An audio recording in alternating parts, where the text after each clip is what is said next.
Ino, Inono, Inomiamolaire. Bonjour à tous et bienvenue sur ma chaîne YouTube. Aujourd'hui, deuxième partie de ma vidéo sur la correction chez l'enfant.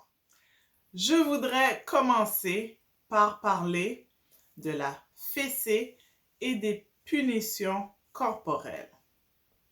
Ces deux choses-là ont des effets négatifs sur le développement des enfants. Pour bien se développer, l'enfant a besoin de se sentir en sécurité. Donc, avec la fessée et les punitions corporelles, cela ne le rend pas sécuritaire, ne le donne pas un sentiment de sécurité. Ça va plutôt lui donner un sentiment d'insécurité, un manque de confiance en soi et même d'estime de soi.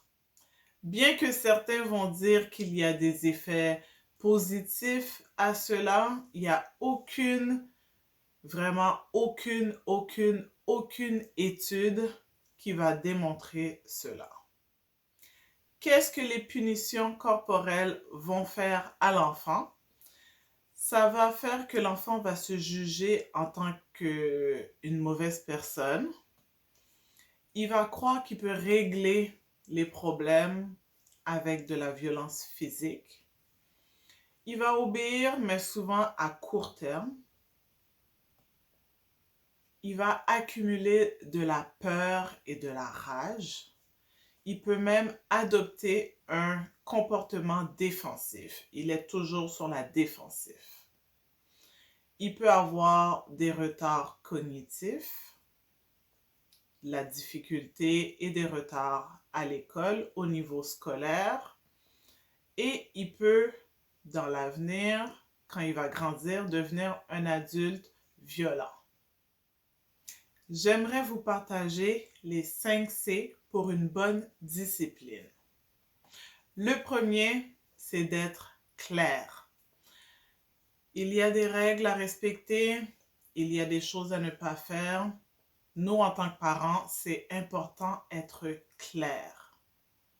Le deuxième C, c'est être concret. Qu'est-ce que ça veut dire? De formuler des règles qui ne vont pas porter à réfléchir ou à se dire « Ah, je ne suis pas sûre que c'est ça que ça voulait dire ». Constante. Le troisième C, la constance. Alors, il faut que ça soit toujours la même règle. Ça ne va pas changer d'un jour à l'autre. Vraiment que ça soit constant. Cohérent. Le quatrième C, de la cohérence.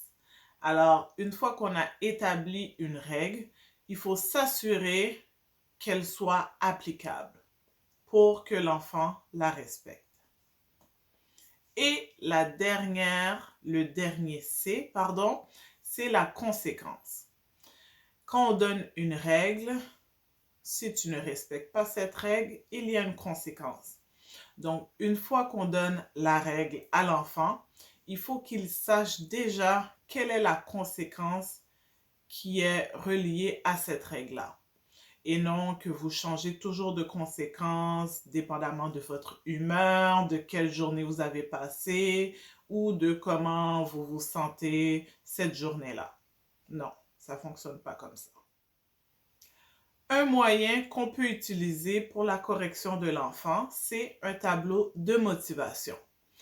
Un tableau de motivation, c'est un tableau qu'on va établir avec l'enfant dépendamment de son âge. Quand les enfants commencent à devenir plus vieux, bon, ce tableau-là fonctionne plus ou moins, ou l'enfant va être moins intéressé. Dans ce tableau-là, c'est pour récompenser les bonnes actions. Alors, s'il fait une bonne action, il a bien respecté la règle qui avait été donnée, mais l'enfant peut recevoir une étoile, un bonbon, un privilège sur son tableau de motivation. Que ça soit par accumulation ou à chaque jour ou à chaque fois qu'il fait une bonne action, ça va le motiver à continuer à faire des bonnes actions et à bien se comporter parce qu'il est récompensé. Mais il ne faut pas que ça devienne un cercle vicieux, dans le sens que, bon, on veut les motiver à bien agir, mais il ne faut pas que l'enfant pense que, OK, ben moi je veux ça, alors je vais agir comme si c'est quelque chose qu'on était en train de marchander, de faire une transaction. Ce tableau de motivation est vraiment là pour motiver l'enfant à avoir un bon comportement ou à changer, corriger un comportement qui est négatif. Ça va aider l'enfant pour son estime de soi, pour les interactions qu'il va avoir avec ses pères, ses frères, ses sœurs. Ça va l'aider à progresser, avancer, s'améliorer. Et de beaucoup, ce tableau-là va diminuer ses frustrations. Donc, c'est un bon outil, dépendamment de l'âge des enfants. Habituellement, en bas de 12 ans, un tableau de motivation, c'est quelque chose qui peut être bien.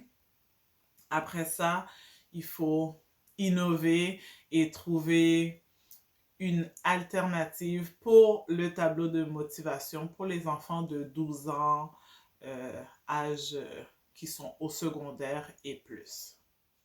Lorsque vous allez faire la création de ce tableau de motivation-là, vous pouvez le faire, le réaliser, le produire avec l'enfant. Donc, que ça soit avec des cartons, des autocollants, des feuilles d'ordinateur qui puissent vous aider et s'impliquer dans ce tableau-là. Ça va le rendre encore plus intéressant et il va sentir qu'il a contribué à ça. Vraiment faire participer l'enfant pour réaliser le tableau. Utilisez votre créativité, votre imagination, des couleurs, des choses que les enfants aiment. Si c'est un enfant qui aime les sports, vous pouvez ajouter des petits collants et des trucs avec les sports. Si c'est une petite fille qui aime les licornes, alors on pourra mettre des petits collants de licorne, du coloriage. L'enfant peut colorier, vous pouvez l'accompagner, écrire les comportements qu'il y a à changer. Alors, c'est bien important que le tableau de motivation soit pour des comportements qu'on veut changer, améliorer, que ça soit clair, inscrit sur le tableau de motivation, que l'enfant puisse le lire ou pas, que vous puissiez lui expliquer et qu'il sache à quoi ce tableau-là va servir. Le dernier but du tableau de motivation, c'est de passer à une intervention qui sera plus négative. Je t'enlève un privilège, je te donne une conséquence, à une intervention positive. Bravo, tu as bien réussi telle action. Bravo, tu as bien fait ce comportement. Bravo, tu as bien agi. Alors, c'est vraiment de changer l'intervention négative en enlevant des privilèges, en donnant des conséquences à une intervention qui va être positive, le récompenser, le féliciter pour les bons comportements ces choses-là vont l'encourager à avoir encore plus de bons comportements plutôt que des comportements qui seront à améliorer.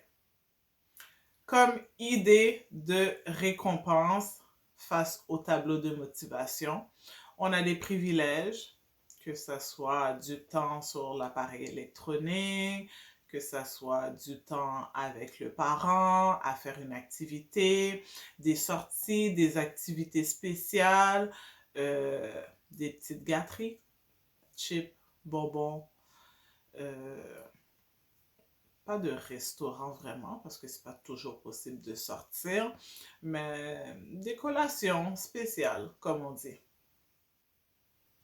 Donc, le tableau de motivation est là pour encourager l'enfant, pour favoriser son estime de soi, sa confiance en soi, pour l'aider à passer du temps de qualité avec vous, chers parents, pour améliorer ses comportements et se sentir récompensé pour ça. Ben, ça vaut la peine que je me comporte bien C'est pas juste que, ah, je vais pas faire ci parce que ça. Non, il se sent bien, il se sent fier de bien se comporter.